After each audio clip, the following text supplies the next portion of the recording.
Alright guys, this nasty looking thing is actually from Jillian, the locksmith in upstate New York. She said she had to actually cut it out of the knob to get it removed. Anyway, this has now been turned into a challenge lock. She said this is motivated by the Legend of Zelda. And there's, of course, is the magical sword of Zelda. So hopefully we can get in here. I've been granted the Triforce of Courage. I'm the courier of that today. So let's get in there and see what Ganondorf has in store for us. Hopefully it's not any of those things, boomerangs that always seem to do so much damage, but that's another story. All right, I did try the key. There's what it looks like. Kind of crazy bidding on this thing. It does work, and it works perfectly in both directions. So I've got no complaints at all there. So let's see what we got here. Maybe I can go in here, get this open, and be granted the Triforce of Wisdom. Okay, it's 5 pins. I know because I saw it's a standard Schlage type keyway. Feels like pin 2 is a little bit stiffer than the others, but we'll see if we can get into it. There's a lot of flop in this core. Let's go ahead and zoom in a little bit. And see what we got. All the way in, very light. We have seen Jillian's locks before. She's put threads in them, a lot of them. So looking for a binder or feedback in there. Does I get a little bit of counter rotation there on pin 3? The first pin shouldn't be that hard. There we go.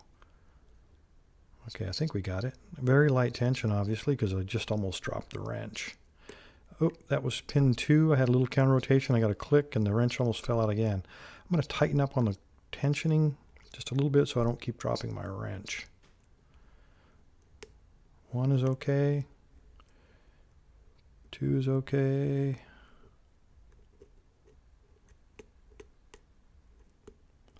Come on now. Somebody's got to give me some feedback. There it is. It's on pin 5. Oop, counter rotation. A little crunch in there. And I think I might just overset him.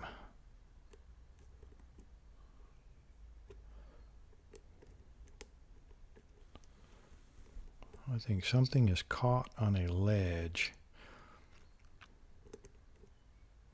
I don't know if that's feedback right there on pin 2 or if that's just because I'm putting such heavy tension on the pick. It's just, I don't know. Let's keep looking.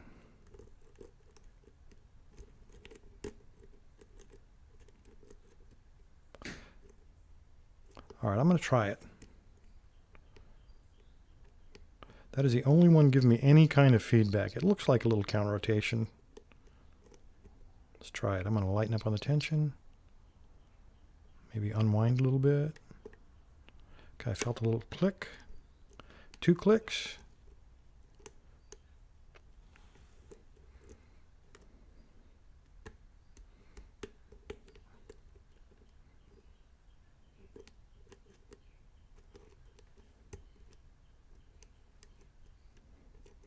This lock is not talking a lot.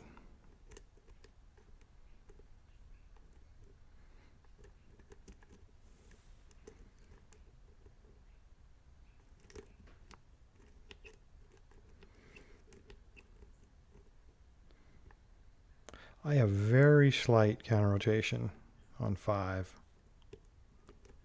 The rest of them are giving me nothing. So I'm going to go ahead and lighten up. Okay, something dropped for sure. Okay, that was 5, but I heard some other stuff dropping in there. Okay, there's my counter rotation on 2 again. Okay, got him. Got a little bit of false set going. Get in there.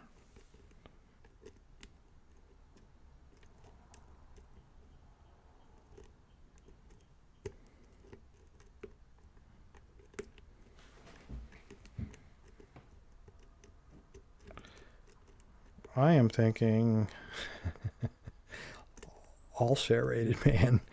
This thing is definitely bound up.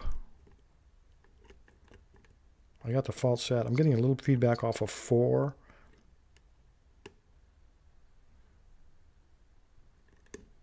And there we go. I have no idea, guys. I'm thinking they're all serrated. That can be the only explanation here. Let's go ahead and take a look. Get the pick out of there. And see what we got inside of this thing. What are we at? 5 minutes. That's pretty good for a Schlag, I got to say. All right, locked it up. We do have the key, so I've already shown you that it works. Let's go ahead and take the tailpiece off this thing and see what Jillian has put in here. I definitely don't win any prizes. 5 minutes for a Schlag. Whew. Goodness. Get in there.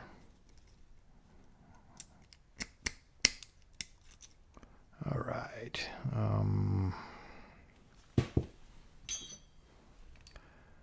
That will be good, but I'm also going to shim it. Because we have that round... Oops, let me grab that shim. Because you see the tailpiece is kind of curved here, I'm afraid that if I just slide in the follower... Oops, I'm afraid if I just slide in the follower, when the pins reach that curved part, there's a little groove that's going to get caught up on my follower there, then I will be totally hosed. So I'm going to try to slide a shim in.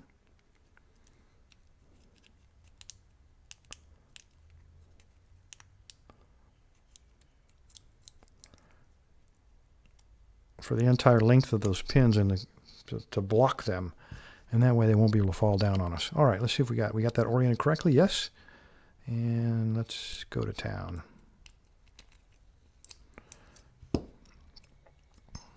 All right, let me get a pinning tray. I'm going to use the Jeep. I am going to give this away at some point, but I want to use it. Look at number 5 there. And number 4. Look at all that flop in there. All right, and I'm seeing a lot of threading in there too. All right, 1 is a standard, 2, standard, 3, standard, 4.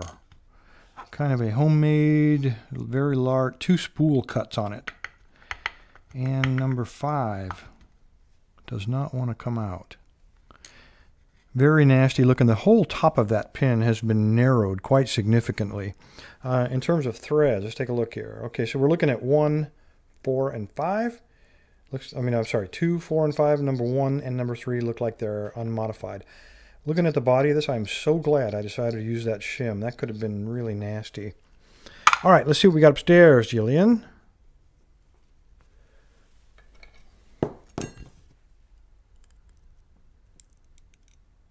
Okay, we have a homemade. I'm going to turn this up just a little bit. Homemade, looks like spool, very sharp edges, very nice. Number 2. That one almost looked like he was in there upside down, but got some nasty cutting on him as well. That really is a very rough looking pin. It looks like gouges taken out of the bottom of him.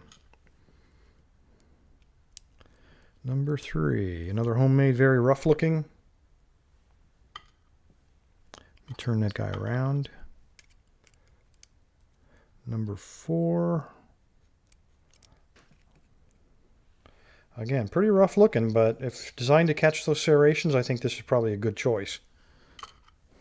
And the last one, let's flip this around. I like this so much better. I don't have to reach down deep inside of a cave to grab that last pin. It is a homemade, another homemade serrated. Oh, look at there. A 2-parter. There's the Sword of Zelda. Okay, so this guy was pointing like this, and we had the sword pointing like that. Very nice. All right, we have a tiny little pin in 5, or spring rather. We have a full-size copper in 4.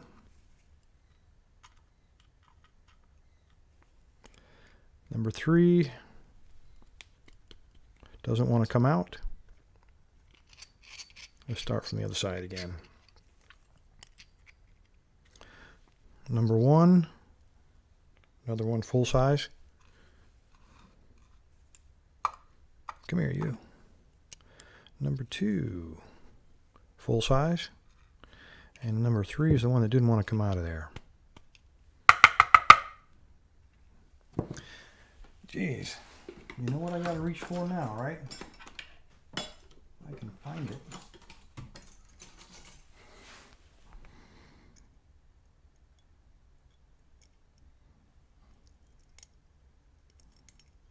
It's a full-size one. It's just caught up. He does not want to come out of there. You can see him stretching. It must be caught in the top here somehow, but it looks like another full size, just like these guys. The only unusual one looks like it was in pin chamber number 5. Anyway, guys, this we're looking at almost all homemade. Again, getting back to the oh, we got to look in here. Yeah, I don't know if you saw that, but it looks like number 1 is threaded, number 2 is threaded, number 5 is threaded. I can't tell if number 3 is threaded or not. Does not feel like it. Running the probe on the inside of there. And then on this guy, let's see what we're looking at again. Just a refresher. Number 2, 4, and 5. So number 2 was this guy. So 2 would grab the serrations on him. 4, serrations on him and him. And number 5, we had not only serrations, but we had this 2-part Sword of Zelda type pin right here. Anyway, there you go. I didn't quite get the Sword of Wisdom on this one. It took way too long, and obviously the gutting was way too sloppy, but that's what we got. Anyway, Jillian, thank you, ma'am. I appreciate sending the lock. Everybody else, stay safe, stay legal.